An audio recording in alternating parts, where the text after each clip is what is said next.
Pacers take game 3. Come on now. As y'all can see, if you thought I was gonna run out of indie gear, I know y'all gonna say, "Oh, it's not the Pacers here. He's a fake fan." No, at all. That's not what's going on. But I'm indie till I'm dead, and I definitely had to throw the cap back on because you already know how it goes. But I think game 3, I probably took the most notes out of any game so far. Um, this was big, man. A lot of people, I'm not gonna say a lot of people expect the Pacers to win, but ESPN said OKC had a 55% chance of winning. Not very many people, you know, were thinking how I was thinking, but at least a lot of people have come around to the fact that you cannot underestimate the Pacers. Excuse me. This was really big for Pacers. I just had a friend of mine, shout out Travis. He said too many missed free throws. The Thunder choked that game away, and I do agree with that sentiment. I do think that the OKC Thunder definitely should have won this game, especially like in the first half. OKC, especially Shea, wasn't playing great, but the score was close. Like, I guess I should have introduced myself. My name's Latavius Pete. We're back here with another game breakdown, or not even breakdown, but an analysis of what I saw during the game. Pacerssssss.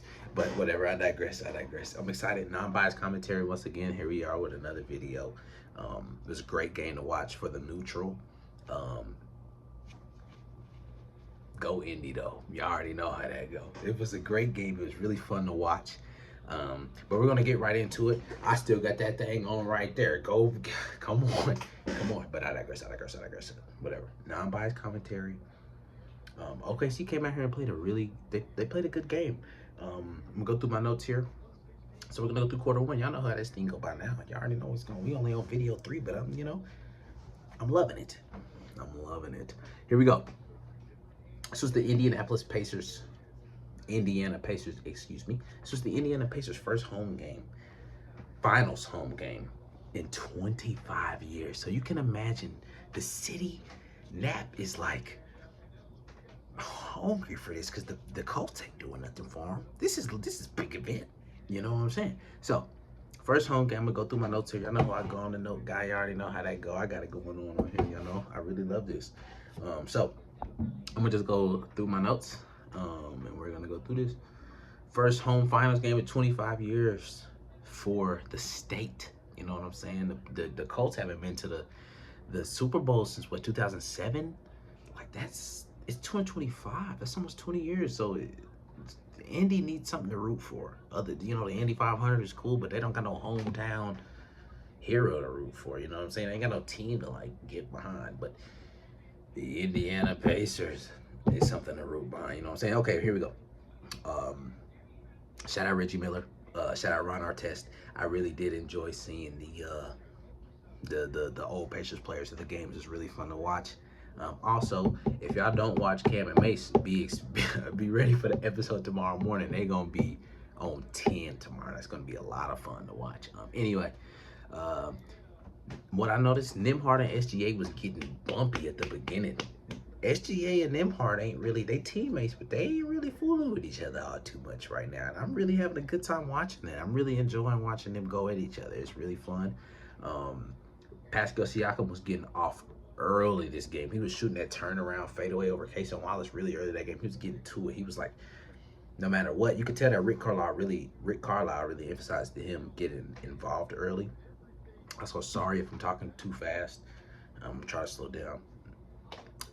It's kind of who I am, honestly, can't lie. Another stat that I saw, Kevin Harlan said, Indy has only led for prior to this game 2 minutes, just like a minute and 54, 56 seconds leading in the whole series so far. It's only been 2 games, but still, that's a big deal. They barely led the whole series. That's a big deal.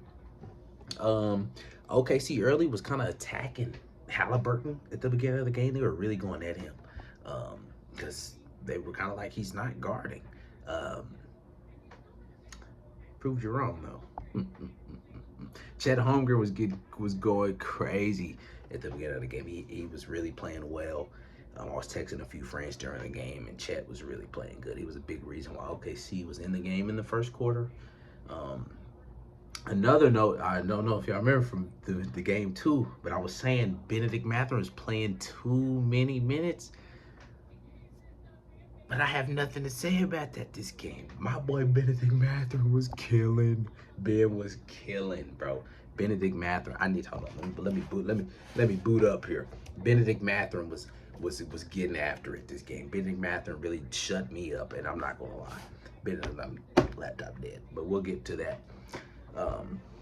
Benedict Mathurin played probably the best game I've seen him play in a long time. I'm not gonna lie to you. Lou Dort was killing the Pacers in the first quarter, 3 for 3 from 3. Ben Shepherd was getting after it defensively, hands. Ben Shepherd was playing really good. The minutes that Benedict Mathurin was getting in game 2 early, Carlisle gave them to Ben Shepherd this game, and it was kind of proven to be correct. I did see a stat. SGA has the most points in the first 2 games of the finals like ever. That's insane. If you think about the type of players, caliber, Steph, KD, LeBron, Larry Bird, there's so many players that's been Kobe, I don't know about T-Man. There's been so many players to play in the finals, and Shea has the most points out of them all. It's a really big deal. Yeah, I did notice after the whistle, like there'd be a foul or something, the Pacers would like bump. Nembhard did it once, and I'm pretty sure Obi, I think, did it the other time, but they would not let the Thunder get a shot off after the whistle was over. And so there's animosity in this game that was not quite there in game 1 or 2. These teams they're starting to not really like each other because they're starting to see that these teams in the way of what we're trying to do. But are we going to talk about TJ McConnell? What a performance. TJ McConnell kept us in it in the second quarter. TJ McConnell, Benedict Mathurin, Obi Toppin. Those three guys right there, absolutely are the reason why we won this game today. Outside of Tyrese Halliburton was going crazy. Tyrese Halliburton was starting to be more aggressive. He was popping that thing. He was shooting that little float. He'd get in the paint. He let it go. I'm just very impressed with this win. I'm very impressed with how the Pacers, like, I'm just going to my notes. I'm not going to speak off top. TJ McConnell came out the quarter killing the Thunder. He was getting steals, the fast, like the after score. The ball come out the basket, he sneak, and he pop up and he steal the ball. It was and he dish it. It was beautiful, man. TJ McConnell was really playing phenomenally. Benedict Mathurin, I will never say another bad word about Benedict Mathurin. I need to look up. I need to know how many points he had in this game. Benedict Mathurin was like, man, I will never, I don't have nothing negative to say about him. Like, at this game, he was playing defense. He was rebounding. Like I can't really, let me just go through the box score. Chet had 20 points. Shea had only 24. That's really the key to the game for me. J-Dub had 26. It's a rare sight when you see Chet's Robin and Darkwing, or Nightwing, excuse me, step up instead of him. It doesn't happen too often, like, or ever, you know what I'm saying? It's always Shea. Tyrese Halliburton, 22, 11, and 9. Pascal Siakam, 21 points. Benedict Mathurin had 27 points.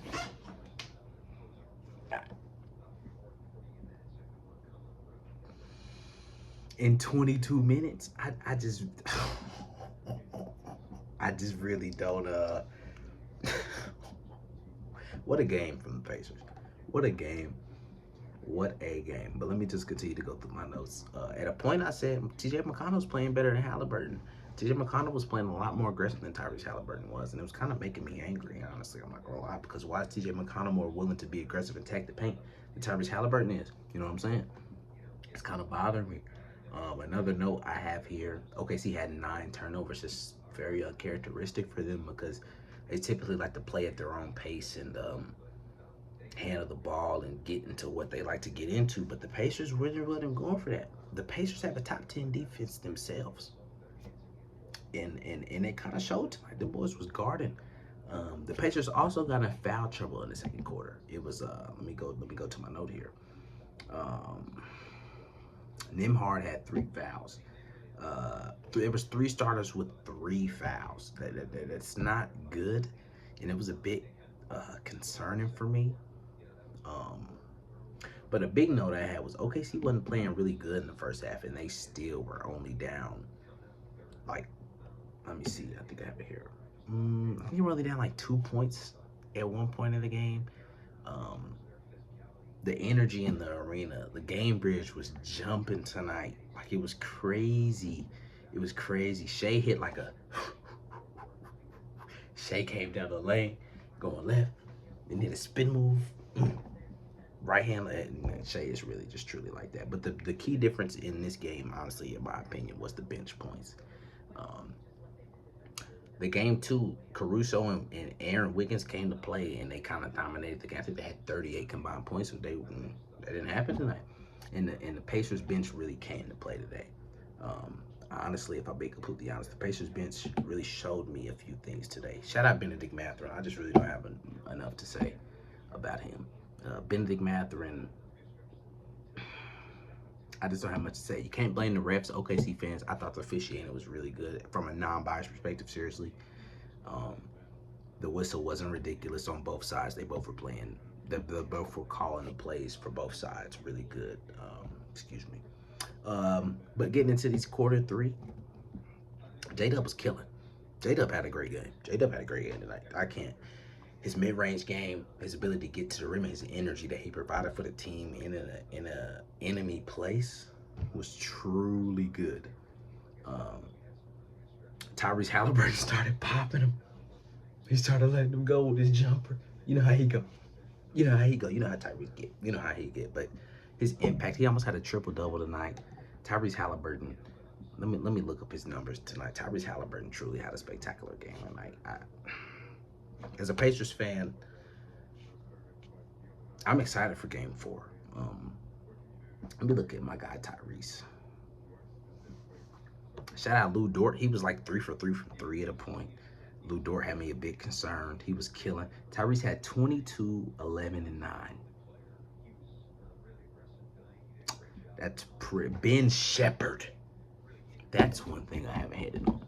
Ben Shepherd's defensive intensity. He made a shot over Chet one time. I said, that shot ain't going in. That ain't going in. No way that goes in. He hit like a layup. He went like back and still got it up. Ben Shepherd played great tonight. I really love his intensity. The minutes that should have went to Benedict Mathurin early, which is what he got in game 2, they went to Ben Shepherd instead. And I honestly think that Benedict took that a little personal because he came out when he got on the court. The scoring was Obi Toppin, TJ McConnell. Miles Turner did not play great tonight. He shot the ball like absolute garbage. But that's okay. We won the game. Pascal Siakam's impact in the paint this game, the rebounding. He had a couple block shots.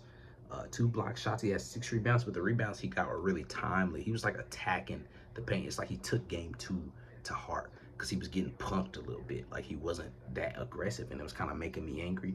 And he came out, and he kind of took pride in being aggressive. But Ben Shepherd, Obi Toppin, TJ McConnell, Tyrese Halliburton, Pascal Siakam. OKC, you got your work cut out for you Game 4, seriously. Because if the Pacers win Game 4 at home on Friday at 7:30 my time, Central Time, y'all are in trouble, OKC fans. Our time in Oklahoma here. Y'all are cooked if y'all cannot come out and figure out a way to... First off, Shea has to drop. Shea has to go absolutely crazy next game because he should be angry at this game.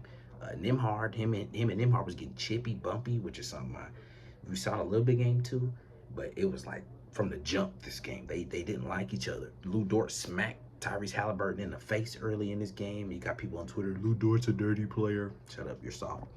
Lou Dort's not a dirty player. If you think so, we can argue about it, seriously. Lou Dort is not soft. He plays a certain brand of basketball. Not soft. Lou Dort ain't soft. He's not a dirty player. And especially there's a clip where he dove into, I think it may have been dove, into John Morant's legs. It didn't happen. He was literally slipping.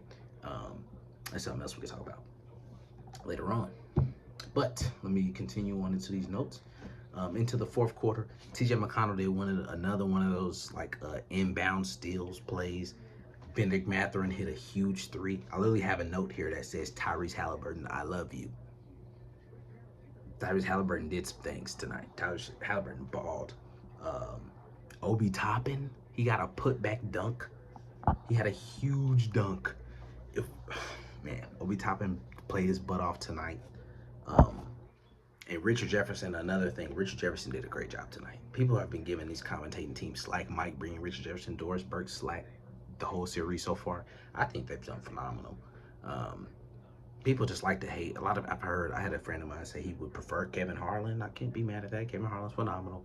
But this team, this commentating team is not bad by any means. Another thing I like was the help defense displayed on Shea tonight. It was a play that when Isaiah Joe hit 2 of those big threes earlier, it was because Rick Carlisle told Obi Toppin to come over and overhelp. And I didn't like it then, but later I liked it because you can't let Shea play one-on-one. And Rick Carlisle kind of took pride in that. He learned from his mistake. That's why he has a ring already.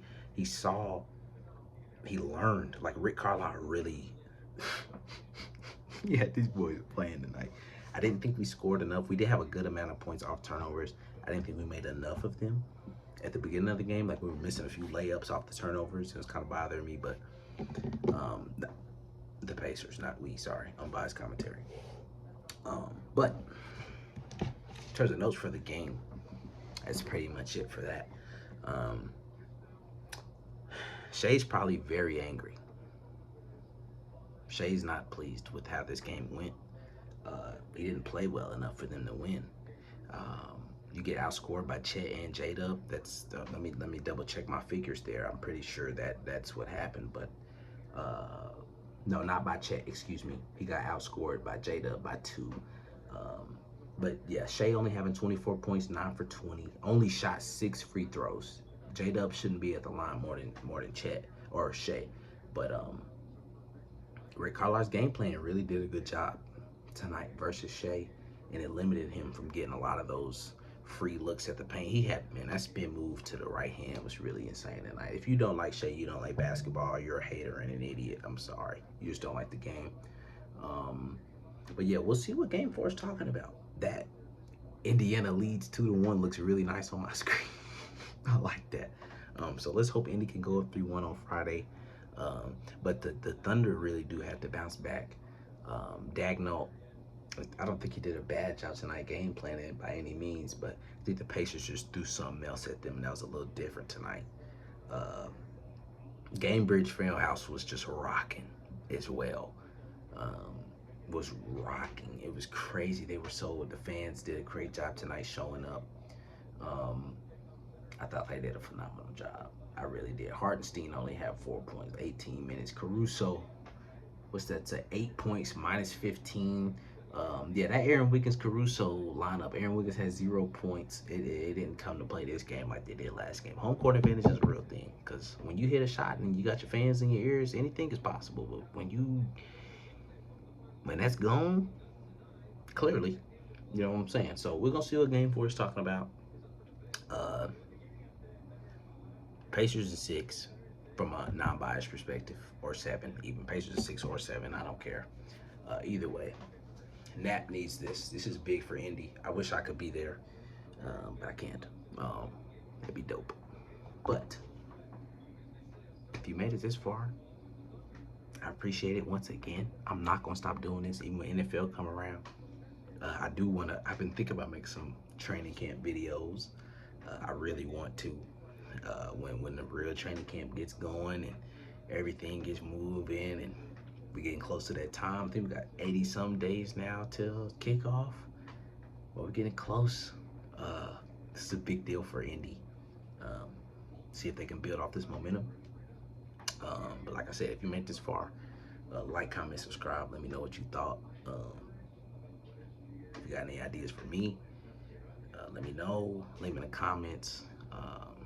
I'd really love to hear what you have to say. But